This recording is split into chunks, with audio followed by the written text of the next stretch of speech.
오늘 우리가 묵상할 말씀은 역대하 7장 12절에서 16절 말씀입니다.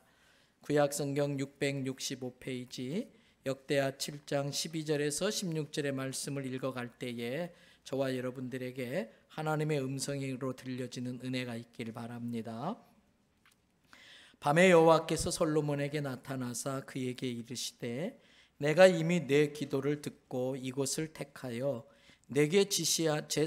내게 제사하는 성전을 삼았으니 혹 내가 하늘을 닫고 비를 내리지 아니하거나 혹 메뚜기들에게 토산을 먹게 하거나 혹 전염병이 내 백성 가운데에 유행하게 할 때에 내 이름으로 일컫는 내 백성이 그들의 악한 길에서 떠나 스스로 낮추고 기도하여 내 얼굴을 찾으면 내가 하늘에서 듣고 그들의 죄를 사하고 그들의 땅을 고칠지라.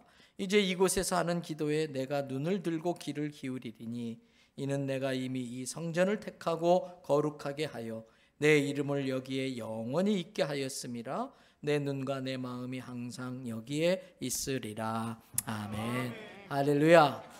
오늘도 저와 여러분의 가정, 자녀 그리고 하는 모든 일들마다 하나님의 도우시는 손길이 함께 하시기를 주님의 이름으로 축복합니다. 구약성경 다니엘서를 보면 이스라엘 백성이 바벨론의 포로로 잡혀갔던 때의 이야기가 나와요. 거기에 보면 다니엘과 그 세 친구가 나오는데 그들이 하나님 앞에 뜻을 정합니다. 왕이 주는 아무리 대단한 음식이라도 우상에게 바쳐진 음식들은 절대 먹지 않고 또 그 밖에 모든 삶의 영역에 있어서 하나님 앞에 바로 살겠다, 정직하게 살겠다 뜻을 정하고 그렇게 살아요. 그 모습을 하나님이 참 귀하게 보셨습니다. 그래서 이 다니엘과 세 친구에게 다른 사람들보다 아주 탁월한 지혜를 주십니다. 성경은 그들이 왕이 묻는 모든 질문에 대해서 이 바벨론의 모든 지혜자들보다도 10배는 더 탁월했다라고 말하고 있어요. 성경을 통해 확인해 보겠습니다. 다니엘서 1장 17절과 20절의 말씀을 같이 연속해서 읽어봅니다. 하나님이 이 네 소년에게 학문을 주시고 모든 서적을 깨닫게 하시고 지혜를 주셨으니 다니엘은 또 모든 환상과 꿈을 깨달아 알더라. 왕이 그들에게 모든 일을 묻는 중에 그 지혜와 총명이 온 나라 박수와 술객보다 10배나 나은 줄을 아니라. 할렐루야. 네 소년에게 학문을 주시고 모든 서적을 깨닫게 하시고 지혜를 주셨다 그랬어요. 저는 저와 여러분의 자녀들에게 이러한 은혜가 임하기를 축복합니다. 그뿐 아니라 어느 날 그 바벨론의 느부갓네살 왕이 꿈을 꿨어요. 너무 선명한 꿈인데 무슨 뜻인지를 모르겠어요. 답답해서 견딜 수가 없어요. 그래서 바벨론의 똑똑하다는 모든 학자들, 박수, 술객, 점술사 다 불러놓고 물어봐도 속 시원한 해몽을 못 해주는 거예요. 그때 다니엘이 하나님이 주신 지혜로 그 꿈을 싹 해몽을 주는데 다윗의 해몽이 이 느부갓네살의 왕을 마음을 얼마나 시원케 했든지 여러분 다니엘서 2장 46절부터 48절을 보시기 바라요.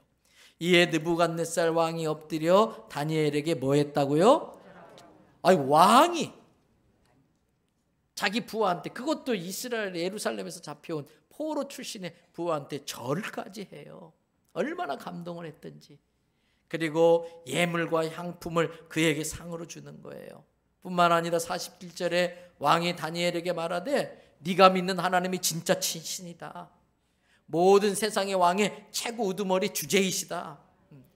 내가 꿈꾼 이 은밀한 것들을 능히 나타냈으니까 또 내 하나님은 다른 모든 은밀한 것들도 다 알고 계실 거야. 그러면서 48절에 왕이 다니엘을 높이 올려 애굽 그 바벨론의 총리가 되게 하세요.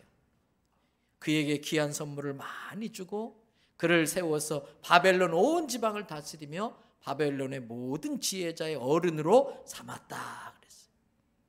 그렇습니다. 성도 여러분, 성도의 삶은 이와 같아야 돼요. 어떤 상황 속에서도 비록 포로로 끌려갔다 할지라도 뜻을 정하고 나는 하나님만 믿고 살겠다. 하나님의 말씀대로 살겠다 결단하고 살아야 됩니다. 그러면 하나님이 인정해 주십니다. 여러분, 사람이 하나님께 인정받으면 게임 끝. 하나님께 인정받으면 게임 끝나는 거예요. 하나님께서 지혜를 주시고 하나님이 함께 해주시면 당할 사람이 없을 줄로 믿습니다.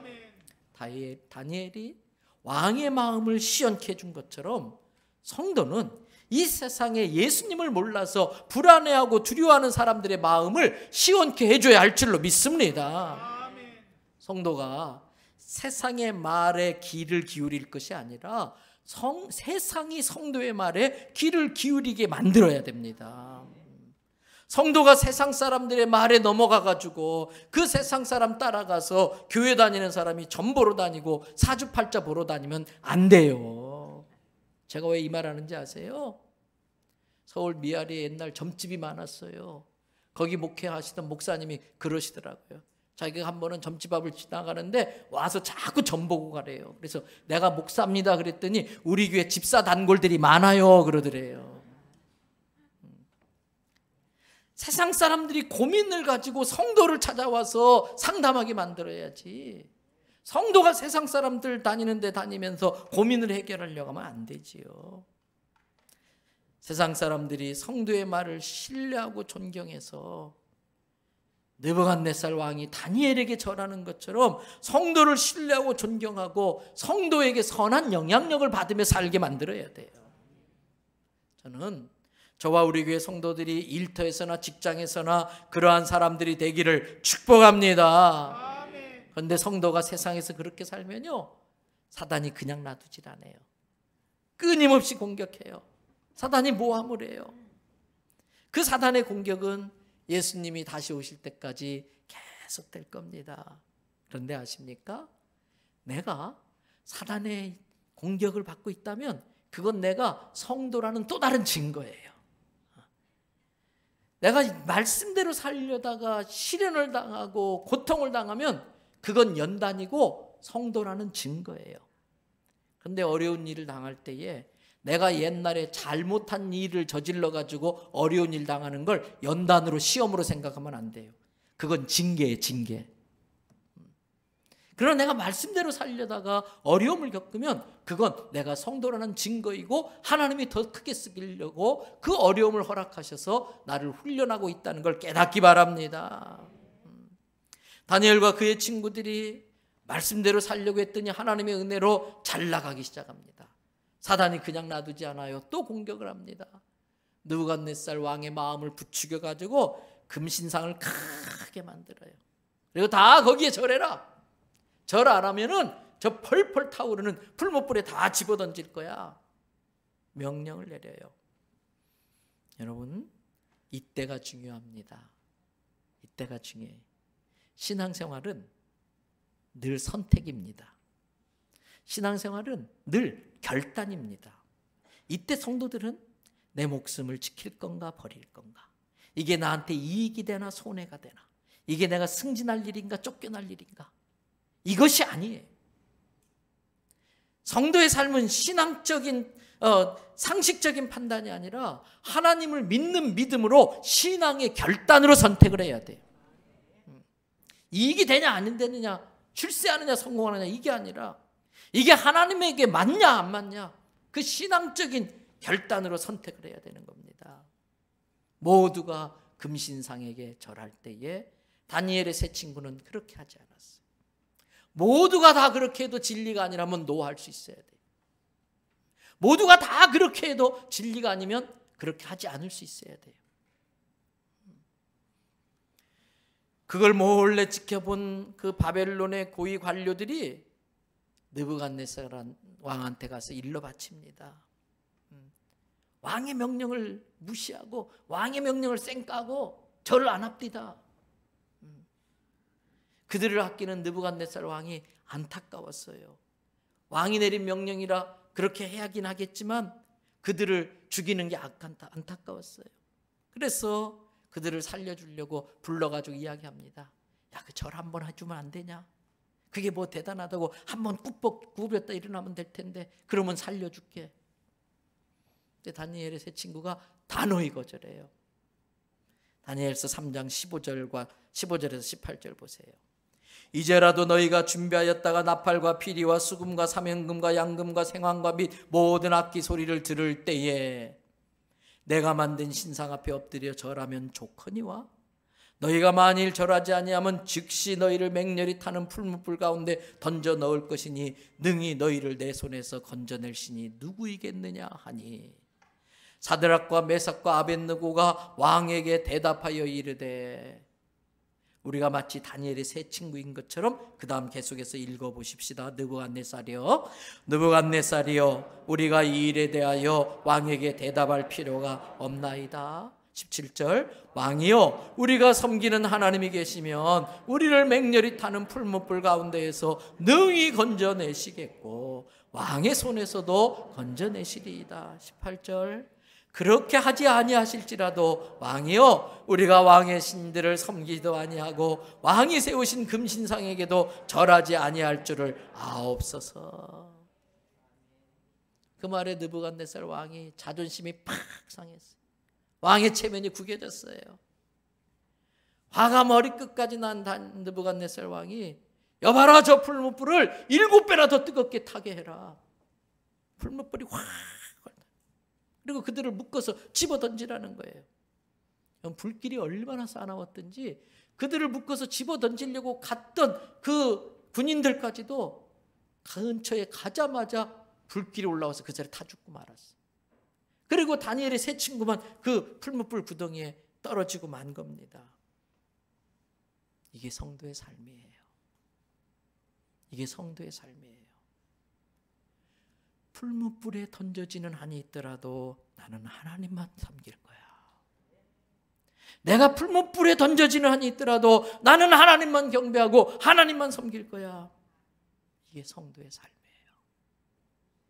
요즘 같은 세상에 이러한 결기, 이러한 각오가 없으면 사단이 힘을 발휘하는 이 세상에서 믿음 지키며 신앙생활 제대로 할 수가 없습니다. 초대교회 성도들도 마찬가지였습니다.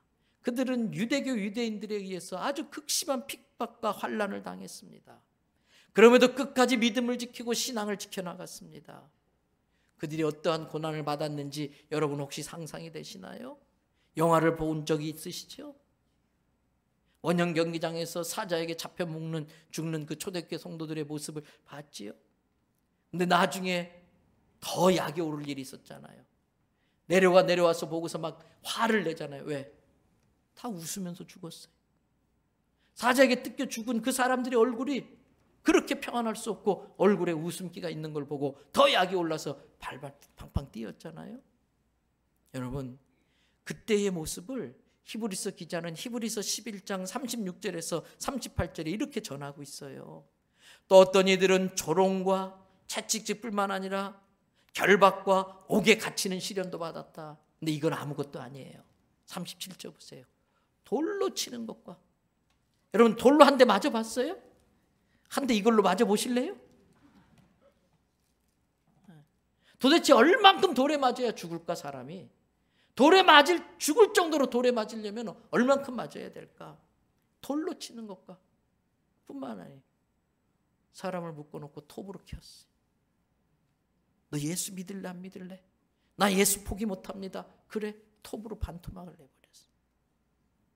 시험과 칼로 죽임을 당하고 양과 염소의 가죽을 입고 유리하며 배고픔과 환난과 학대를 받았으니, 그런데 이런 사람들을 세상에 감당한다 못한다? 못했어요.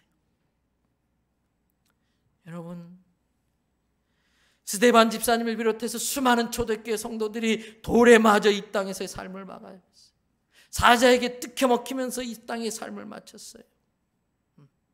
그런데 그렇게 죽어도 끝까지 믿음을 지키는 그 초대교회 성도들을 이 세상이 감당을 못했대요. 여러분, 세상이 감당 못하는 성도가 되어야지 세상을 감당 못하는 성도가 되면 안 돼요. 세상이 감당할 수 없는 성도가 돼야 돼요. 세상이 감당할 수 없는 성도가 되려면 어떻게 하는지 아세요? 여러분, 유명한 조폭 두목이 있었어요, 실제로. 근데 근데 그 조폭 두목이요, 덩치도 작고요, 얼굴도 예쁘장하고 기생오래비 같이 생겼대요. 그래서 어떤 목사님이 물어봤어요. 진짜 당신 조폭 두목 출신 맞냐? 그랬더니 아이 목사님 부끄러운데 왜 옛날 이야기 하시냐고. 아 하도 궁금해서 그렇다고. 당신 덩치 무슨 조폭 두목 되냐고. 진짜냐고 그랬더니 실은 목사님 맞아요. 어떻게 당신이 그렇게 두목됐냐고, 그렇게 싸움 잘하냐고, 운동을 태권도를 몇 단이냐고. 아이 그런 거 못한대요. 근데 어떻게 두목됐냐 했더니 맨날 그냥 의도 터지고, 그런데 안 되겠다 싶어서 어느 날 자기가 싸움을 하면은 그때마다 나는 이 싸움하면서 죽어도 좋다, 목숨 걸고 싸웠대요. 그랬더니 아무도 자기를 못 당하더래. 초대교회 성도들이 똑같은 거예요.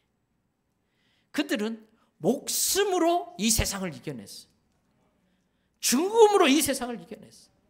그들이 승리한 증거가 교회예요. 목숨을 바쳐가며 믿음을 지켜서 생겨난 게 교회인 거예요. 여러분, 다니엘과 그의 친구들 그리고 초대교회 성도들이 그렇게 돌에 맞으면서 톱으로 두툼하게 되면서도 끝까지 믿음을 지킬 수 있었던 비결이 뭐였을까? 그들에게 적어도 세 가지의 확신이 있었어요.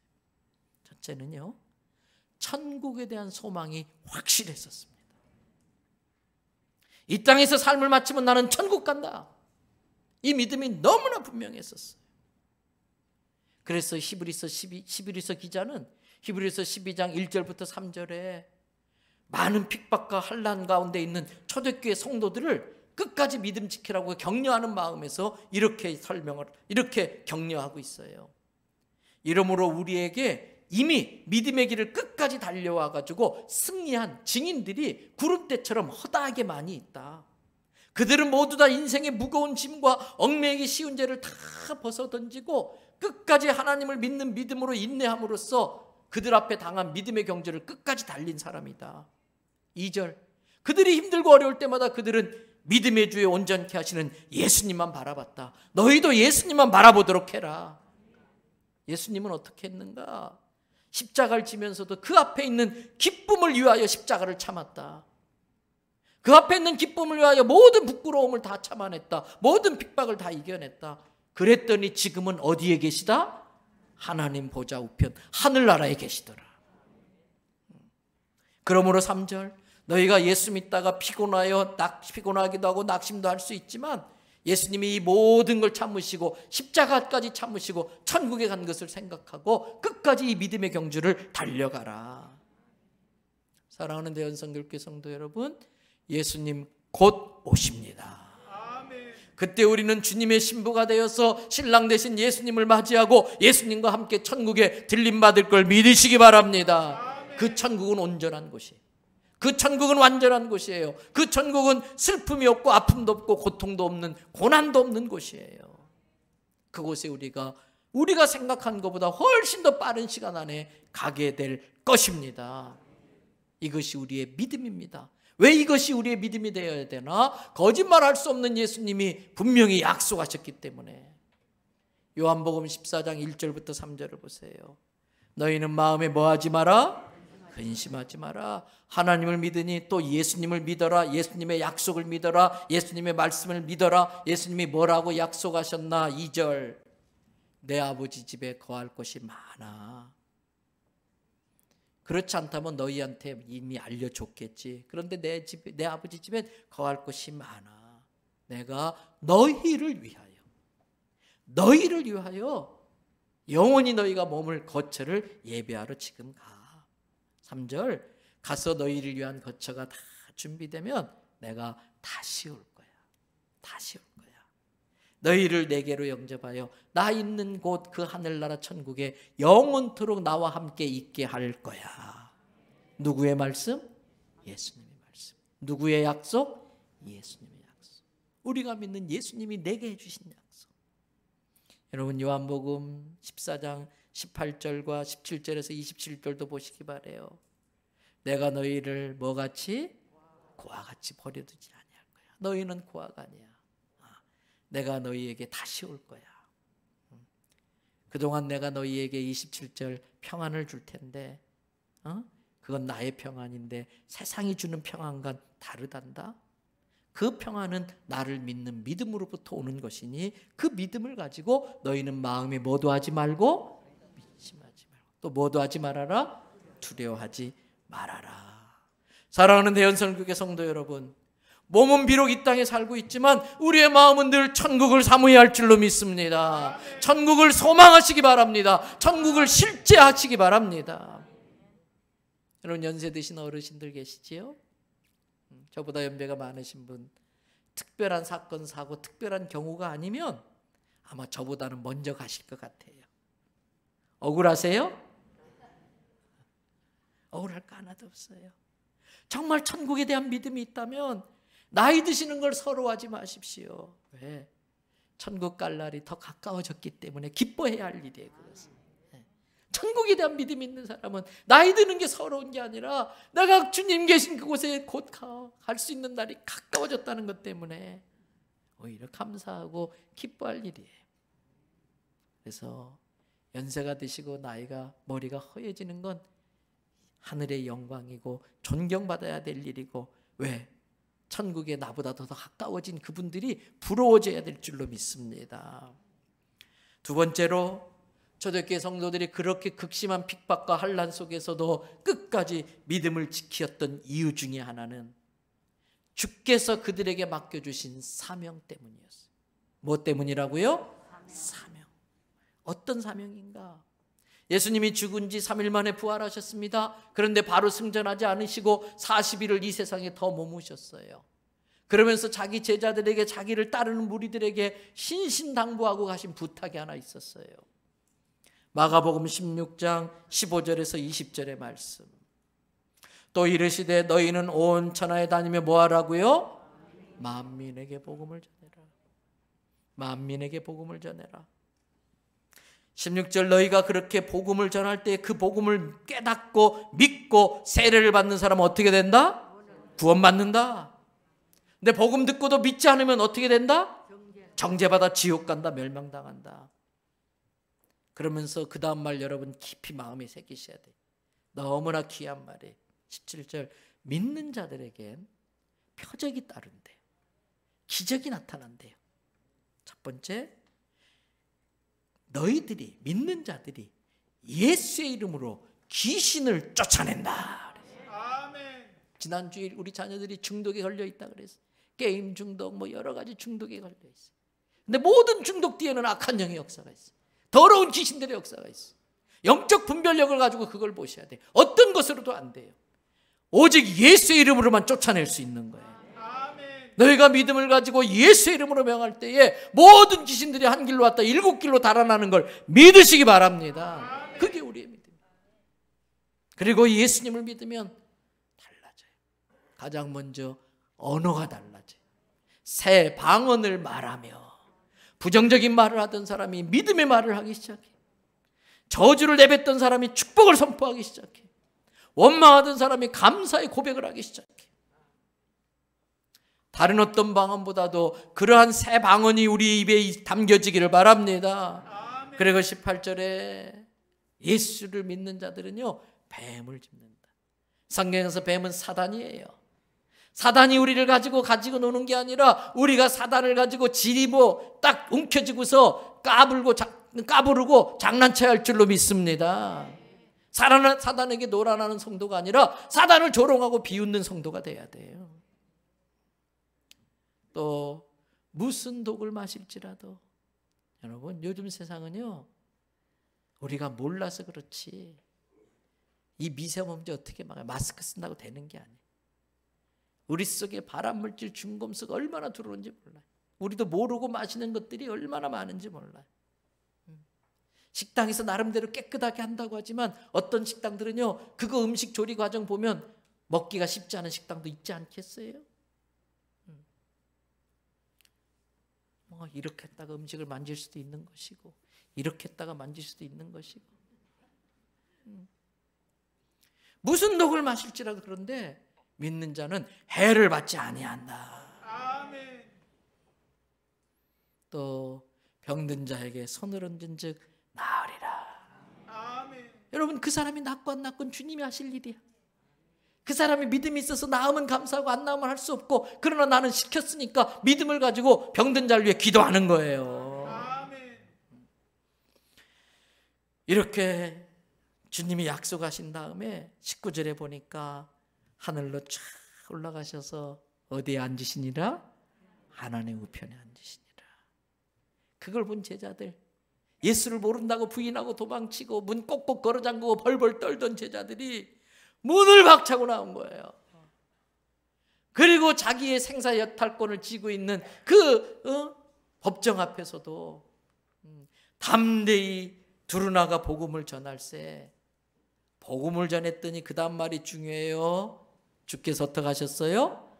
함께 역사하세요. 그랬더니 표적이 따라오기 시작했어요. 표적을 주신 이유는 제자들이 전하는 말씀이 진짜 하나님의 말씀이라는 걸 보조해 주기 위해서, 증거해 주기 위해서 표적이 따라와요.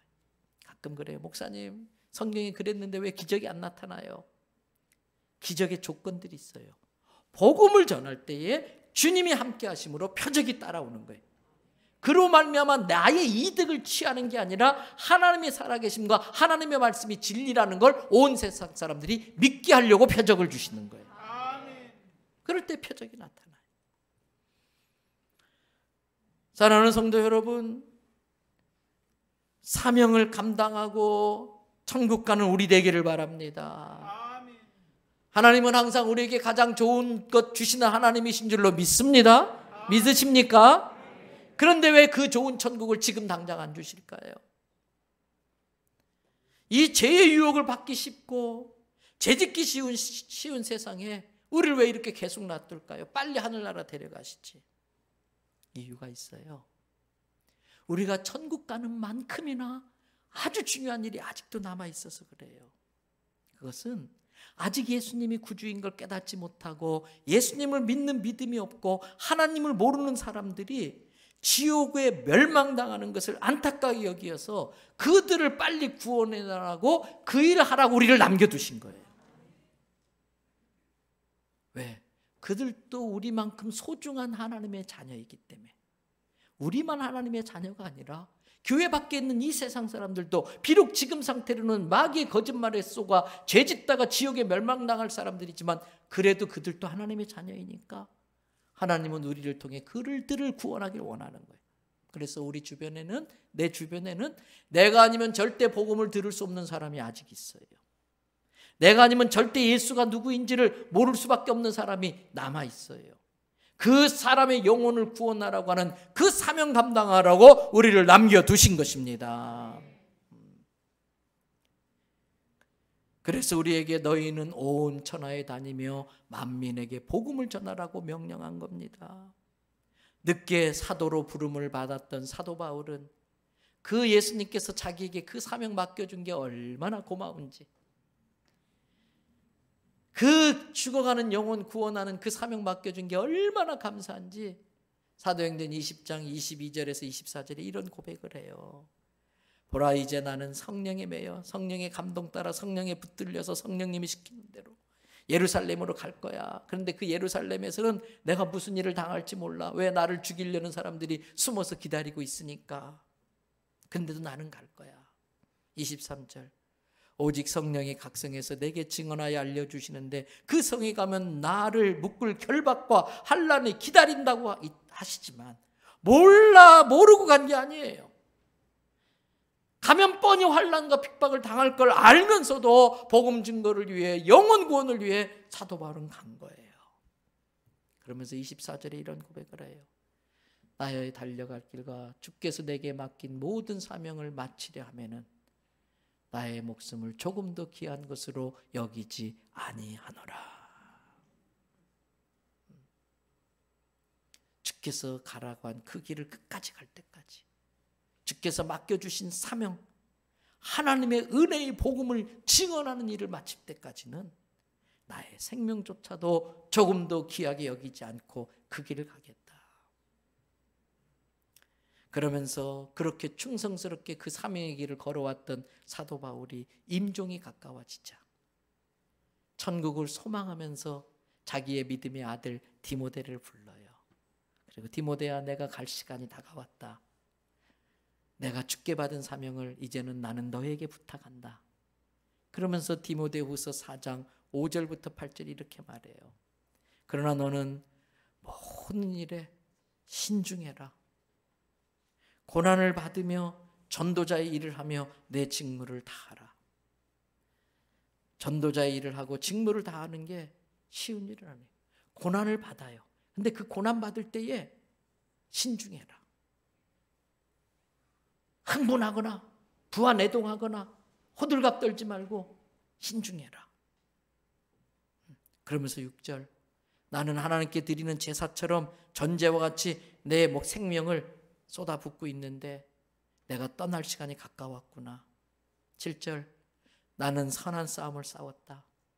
나의 달려갈 길을 이제 다 마쳤다. 이때까지 나는 믿음을 지켰다. 8절, 내게 믿음이 있는데 이제 후로는 나를 위하여 의의 면류관을 예비해 두셨는데 곧 주, 의로우신 재판장이신 그 주께서 그날에, 내가 주님 앞에 서는 그날에 내게 그 의의 면류관을 주신다. 그런데 디모데야, 나한테만 그러는 게 아니야. 주님이 나한테만 주시는 게 아니야. 주의 나타나심을 사모하는 모든 자들에게, 저와 여러분에게도 주님께서 그러한 은혜와 축복을 주시는 걸 믿으시기를 바랍니다. 아멘. 예수님이 바울에게 맡겨주셨던 것처럼, 바울이 디모데에게 그 사명을 전하는 것처럼 지금 성경은 우리에게 이 사명을 맡아달라고 말하고 있는 겁니다. 이 일이 결코 쉬운 일은 아니지요. 그러나 이보다 더 가치 있고 의미 있는 삶은 없어요. 왜 의사의 직업이 그렇게 소중합니까? 생명 살리는 일이니까. 왜 소방대원들이 존경을 받아야 됩니까? 자기 생명을 아깝다고 여기지 않고 불 속에 들어가서 다른 사람 생명 살리는 일을 하니까. 왜 인명구조대가 그렇게 존경받아야 됩니까? 생명 살리는 일을 하니까.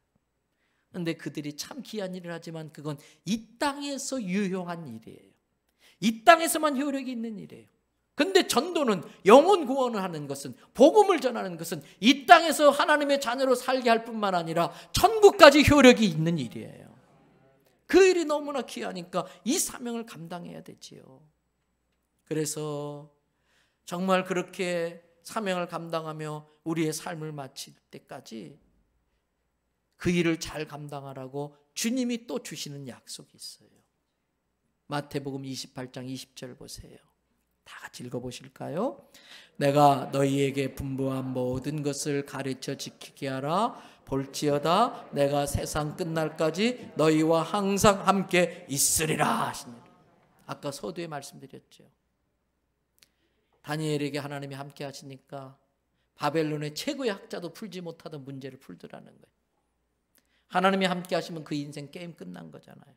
근데 예수님께서 내가 분부한 모든 걸 가르쳐 지키게 하라. 복음 증거의 사명 감당하라. 그래야만 세상 끝날 때까지 내가 너와 함께 하겠다.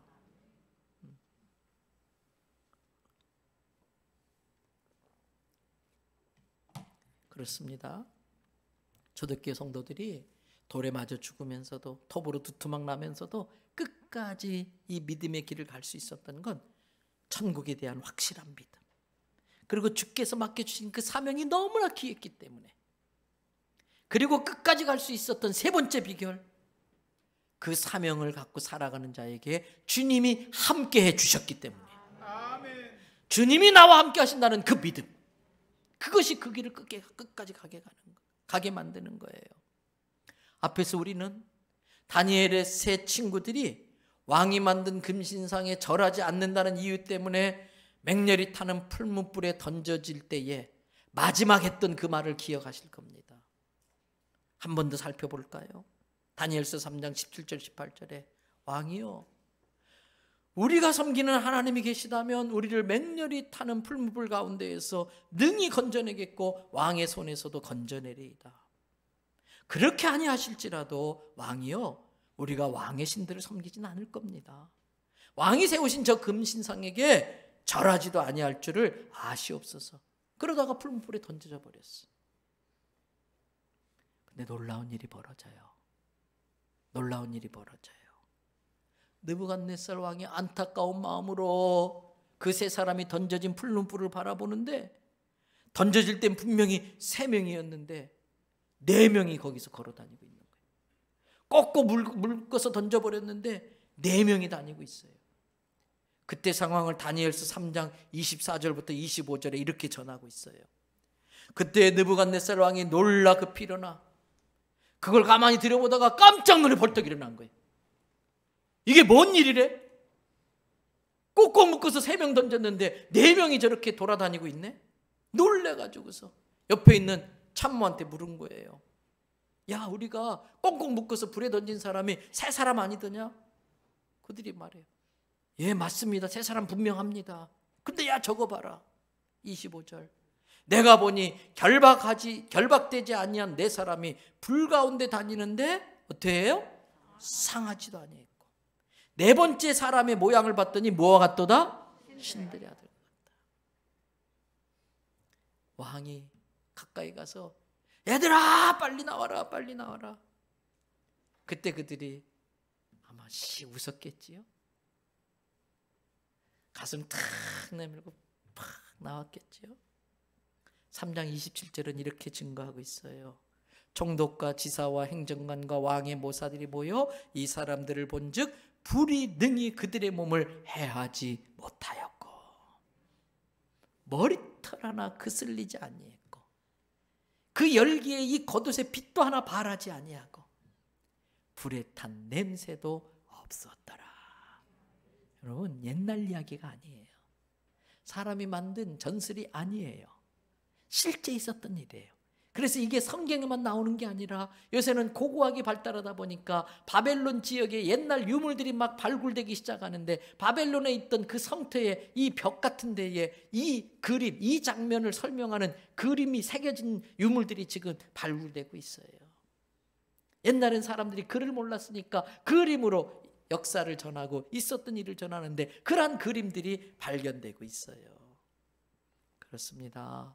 우리가 천국을 믿는 믿음으로 천국을 소망하며 우리에게 맡겨주신 복음 전개 사명이 너무나 귀해서 그 일에 헌신할 때에 주님은 맹렬한 불꽃도 우리를 사르지 못하게 지켜주시는 거예요. 거친 파도도 우리를 삼키지 못하도록 막아주시는 거예요. 이러한 경험을 수도 없이 했던 다윗은 시편 23편 4절에 이렇게 고백해요. 내가 사망의 음침한 골짜기를 다닐 일이 생긴다 할지라도 해를 당할 걸 나는 전혀 두려워하지 않아. 왜? 나는 그런 일을 수도 많이 경험했는데 그때마다 주님은 여기에도 여전히 함께 하시더라. 그래서 제가 종종 영어 단어를 쓰잖아요. Now, 지금, here, 여기. 신앙은 now, here. 지금 여기서 나와 함께 하시는 주님을 경험하는 거예요. 주의 지팡이와 막대기로 나를 안위 안전하게 호위해 주십니다. 이제 말씀을 마무리합니다. 사랑하는 대연성교회 성도 여러분, 지금 대한민국을 비롯해서 전 세계가 코로나19 바이러스로 공포에 떨고 있어요.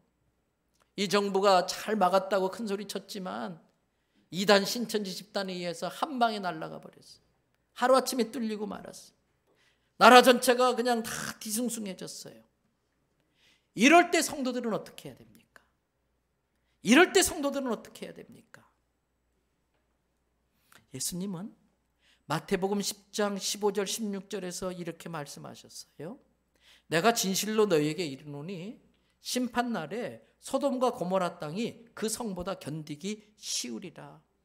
예수님 당시에 그 타락한 모습을 보면서 야, 너희들이 심판을 받으면 소돔과 고모라가 더 쉬워. 오늘 이 시대는 그보다 더 할 거예요. 화 있을진저 고라시나 그랬지만 오히려 고라신이 더 견디기가 쉬울 거라는 거예요. 그러면서 이러한 견디기 어려운 환난과 핍박이 있고 하나님의 심판이 있는 이 세상을 살아가는 우리들을 보고 이렇게 말해요. 16절. 보라, 내가 너희를 그런 세상에 보내는 것이 양을 이리 가운데 보내는 것 같은 심정이다. 그러므로 이리때가 득실되는 그곳에 양 같은 너희들이 살 때는 2가지가 필요하다. 뭐같이 지혜롭고 뱀같이 지혜롭고 그 다음 뭐라고? 비둘기처럼 순결해라. 여러분, 이리가 득실되는 이 세상에서 성도들이 사는 것은 마치 양같이 보잘것없는, 정말 대책 없는 우리들의 그러한 실상이라는 것입니다. 그래서 이 이리가 득실되는 세상에서 그리스도의 신부로 순결함을 지키며 사는 건 결코 쉬운 일이 아니에요. 비둘기같이 순결하게 사는 건 결코 쉬운 일이 아니에요. 그래서 예수님이 우리에게 비둘기처럼 순결할 뿐만 아니라 뱀같이 지혜로울 걸 요구하신 거예요. 그러므로 우리는 그 뱀의 지혜를 가지고 코로나19 바이러스를 조심해야 합니다. 뱀같이 지혜롭게 대처해야 됩니다. 뱀같이 지혜롭게 우리가 할 수 있는 최선의 예방과 대비를 해야 됩니다. 여러분, 마스크를 쓰는 건 지혜로운 거지요. 열로 체크하면서 걸러내는 것도 하고 할 수 있는 모든 조치를 취해야 돼요. 그것은 믿음 없는 게 아니라 지혜로운 거예요. 우리 찬양대가 그 좁은 찬양대 연습실에서 계속 그냥 침을 튀면서 찬양 연습하면 또 위험할 수 있으니까 당분간 이게 진정될 때까지는 옷만 바로 갈아입고 와서 여기 와서 바로 쉬운 곡 그냥 간단하게 연습하고 해도 하나님은 그 찬양 충분히 받으시니까 이건 지혜인 거지요.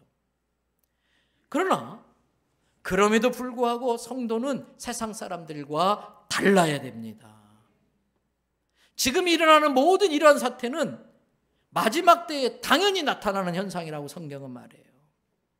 앞으로 이런 일들은 더 자주 있을 거예요. 이번 코로나 사태가 어떻게든 잡히겠지요. 그걸로 끝입니까? 메르스가 끝나니까 사스가 나오고, 사스가 끝나니까 이런 코로나가 나오고, 앞으로 이런 일은 더 많이 있을 거라는 거예요. 예수님이 말씀하셨어요.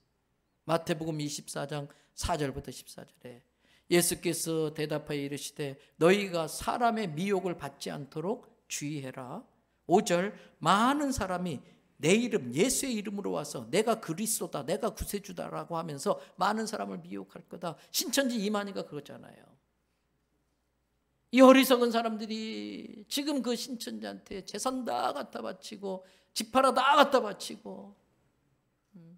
여러분, 유튜브에 존존TV라는 걸 한번 검색해서 보시면 신천지 2인자라고 불려졌고 이만희랑 13년 이상 동거했던 김남희, 세계 여성 무슨 평화 그것에 대표를 지냈던 김남희 씨가 진짜인지 진짜 회심했는지 아니면 돈 때문에 그러는지 모르지만 나와서 그 폭로하는 내용들이 있어요. 근데 이 신천지 사람들은 그걸 안 봐. 아예 그걸 보지 못하게 했기 때문에, 그게 마귀의 유혹이라고 세뇌를 시켜놨기 때문에 말도 안 되는 짓을 하고 있어요. 거기서 6절 난리와 난리의 소문을 듣겠으나, 매일 뉴스만 키면 난리 소리잖아요. 지금 코로나가 몇 명이 걸렸다, 또 어느 나라는 어떻게 뭐 했다, 뭐 어디 지진이 났다, 홍수가 났다, 기근이 왔다.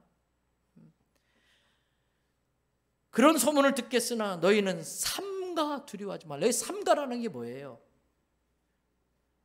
호들갑 떨지 말라는 거예요. 막 그냥 막 어수선하게 그렇게 하지 말라는 거예요. 진득해 하라는 거예요. 삼가해서 두려워하지 말라. 이런 일은 있어야 하되, 있어야 된대요, 이런 일이. 그런데 끝이 아니래요.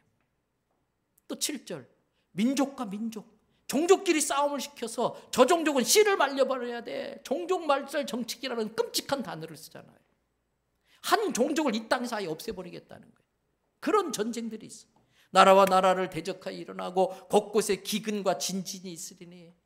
여러분, 호주가 6개월 이상을 산불로 인해서 다 타버렸어요. 그러고 나서 비가 오는데 이 산에 나무가 없으니까 또 막 홍수가 나가지고. 아프리카에 모세의 10가지 재앙 중에 메뚜기 떼가 그랬는데, 아이고 이거 다 꾸며낸 거 아닌가? 메뚜기 떼가 많이 생기면 얼마나 생길까? 여러분, 부산만한 땅을 다 덮는 메뚜기 떼로 나타나요. 그리고 지나가면 아무것도 없어. 그냥 얼마나 갉아먹어대는지. 지금 아프리카가 메뚜기 때문에 난리예요. 곳곳에 기근과 지진이 있으리니 이 모든 것은 이제 겨우 재난의 시작이다. 그때 사람들이 너 이래도 예수 믿을래? 그러면서 환난에 넘겨주겠으며 너희를 죽이리니, 예수님 믿는다는 그 이유 때문에 예수님의 이름으로 모든 민족에게 미움을 받을 거야. 10절 그때 많은 사람들이, 믿음 없는 사람은 나 이제 예수 안 믿어, 나 이제 무서워서 교회 못 가, 실족하게 되고요. 서로 잡아 죽이고 서로 미워하고. 11절 많은 거짓 선지자가 일어나서 많은 사람을 미혹하는데 적은 사람이 아니래요. 많은 사람이. 신천지가 왜 이렇게 많아지지? 성경이 그랬잖아요. 어제 결혼식에 우리 신장로님이랑 차 타고 가는데 그 신천지 여기 앞을 지나갔어요. 목사님 대단하다고 그래서 장로님 나도 저렇게 할 수 있어요 그랬어요. 하나님 말씀 가지고 여러분 공갈 협박하면요, 여러분 저한테 꼼짝 못해요.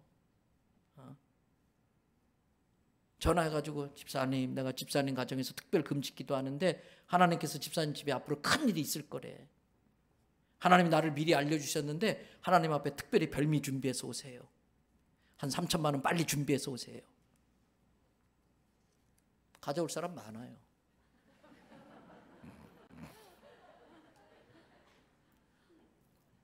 거짓 선지자가 일어나 많은 사람을 미혹하겠으며. 12절 불법이 성함으로. 이제 법대로 살면 못 사는 세상이 돼버려요.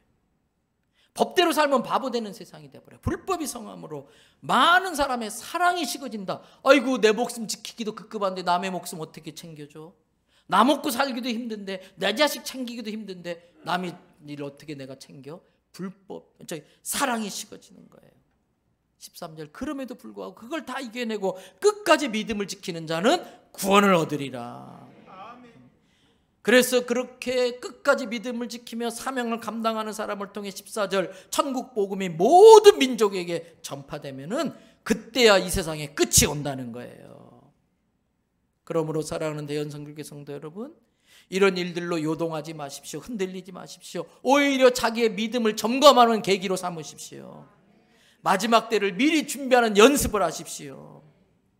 솔직히 지금이 풀무불에 던져지는 것보다 더 힘듭니까? 솔직히 말해서 지금이 예수 믿는다고 돌에 맞아 죽고 톱질로 두토막 나는 것보다 더 어려운 상황입니까? 그런 핍박과 환난에 비하면 아무것도 아니에요. 이런 일에 요동하지 마시고 믿음으로 담대히 맞서시기 바랍니다. 요즘같이 이렇게 뒤숭숭한 때 우리에게 필요한 것은 다니엘의 영성과 초대교회 성도들의 영성이에요. 뱀같이 지혜롭게 대처하되 비둘기같이 순결한 영성을 유지하시기 바랍니다. 이제 말씀 마무리하겠습니다. 오늘 본문은 제가 지난 한 주 동안 코로나19 바이러스를 놓고 기도할 때에 성령님께서 우리 성도들에게 전하라고 제게 감동으로 주신 말씀이에요. 솔로몬이 하나님께 집을 지어서 하나님의 성전으로 봉헌하는 제사를 마치고 집에 가서 잠을 자는데 꿈을 꾸는 거예요. 그때 하나님께서 꿈에 나타나서 솔로몬에게 해주신 말씀이 오늘 본문이에요. 12절을 보세요. 역대상 7장 12절. 밤에 여호와께서 솔로몬에게 나타나서 그에게 이르시되 내가 이미 내 기도를 듣고 이곳을 택하여 내게 제사하는 성전을 삼았으니 혹 내가 하늘을 닫고 비를 내리지 아니하게 하거나 혹 내가 나 여호와가 메뚜기들한테 명령해서 모든 사람들이 먹을 것을 다 먹게 만들게 하거나 혹 나 여호와가 내가 내 백성 가운데 전염병을 유행하게 할 때에. 여러분, 여기에서 오늘 설교의 제목 내가가 나왔어요. 내가. 그렇게 하늘을 닫아서 비를 내리지 않게 하는 분이 하나님이래요. 메뚜기한테 명령해서 다 갉아먹게 한 분이 하나님이고 백성 가운데 전염병 돌게 한 분이 하나님이라는 거예요. 신앙은 그 사람의 언어의 주어가 바뀌는 거예요. 그전까지 나 임석웅이가 내가 생각해내서 내가 이러자고 했어, 내가 이렇게 한 거야, 내가 그랬어요. 근데 예수님 제대로 만나고 나면 주어가 바뀌어요. 아니야, 주님께서, 예수님께서, 성령께서. 미성숙한 사람, 신앙이 없는 사람은 여전히 내가 자기가 최고예요. 자기가 주어이고 자기가 주인이에요. 그래서 하나님보다 자기 안전이 더 중요하고 자기 생명이 더 중요해요. 그러나 진실된 믿음의 사람은 이 모든 일을 하나님이 하셨다고 깨닫는 겁니다.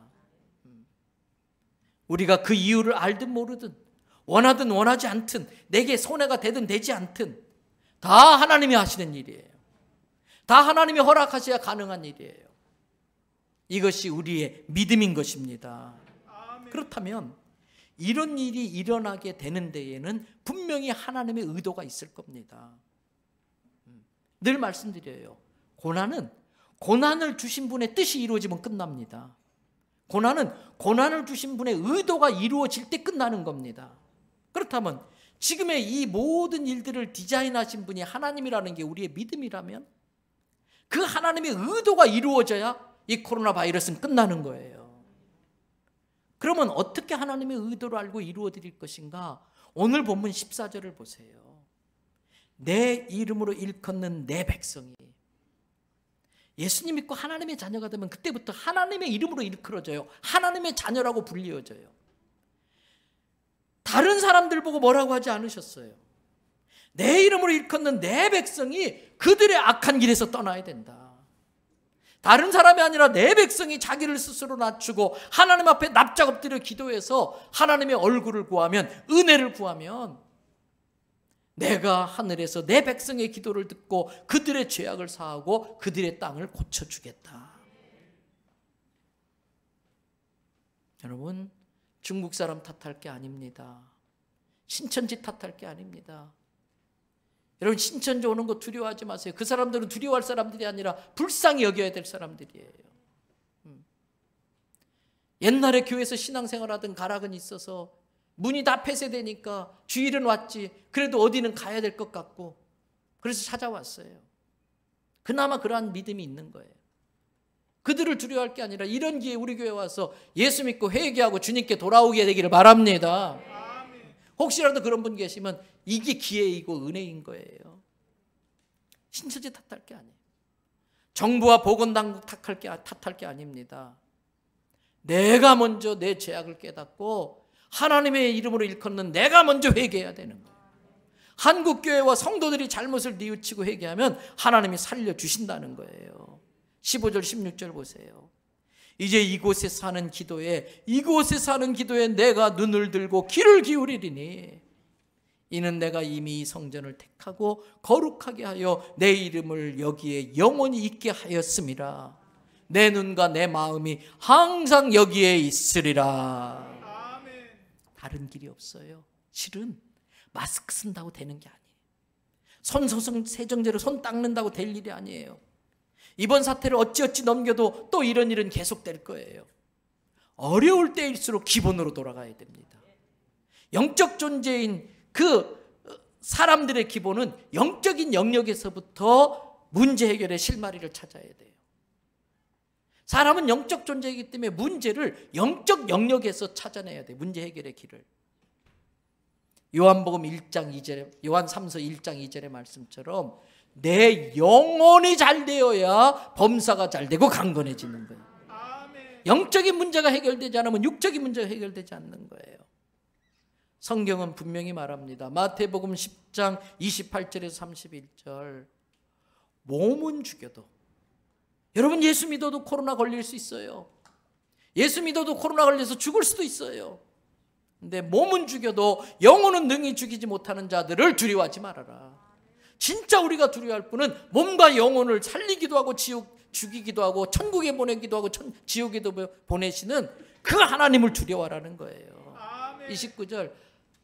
오죽했으면 돈 단위에서 가장 작은 아싸리온 한 입에, 동전 하나에 2마리씩이나 팔리는 이 참새도 하나님이 허락해야 사냥꾼의 총에 떨어지지. 하나님이 허락하면 그런 하찮은 참새도 안 죽는다는 거예요. 근데 30절 뭐라고 그래요? 하나님은 너희에게 있어서 머리털까지 세고 계시다. 나도 모르는 내 머리카락의 숫자까지도 하나님은 알고 계실 정도로 그렇게 나한테 관심이 많다는 거예요. 그렇게 나를 사랑한다는 게, 내 머리카락 숫자까지 세고 계실 정도로. 그래서 아마 하나님이 심심하면 내 머리카락 세고 계실 거예요. 31절 다 같이 읽습니다. 두려워하지 말라. 너희는 많은 참새보다 귀하니라. 할렐루야. 죽고 사는 게 하나님의 손에 있는 거예요. 이번 코로나 사태를 통해 나의 믿음을 점검하시기 바랍니다. 이런 일들을 하나님께서 내가 했다고 하셨는데 왜 하나님이 이런 일이 일어나게 하실까? 우리 각자부터 자기 자신을 먼저 돌아보고 교회적으로 국가적으로 무엇이 잘못됐는지 깨닫고 하나님 앞에 회개하고 돌아오는 변화의 기회가 되기를 바랍니다. 천국에 대한 믿음과 소망으로 환난을 이겨내십시오. 어떤 환난 속에서도 사명 감당하며 삽시다. 그러면 예수님 함께 하시는 거예요. 주님이 지켜주시고 고쳐주시고 보호하실 겁니다. 하나님 지금도 말씀하십니다. 이 모든 일을 나 여호와 내가 하고 있다.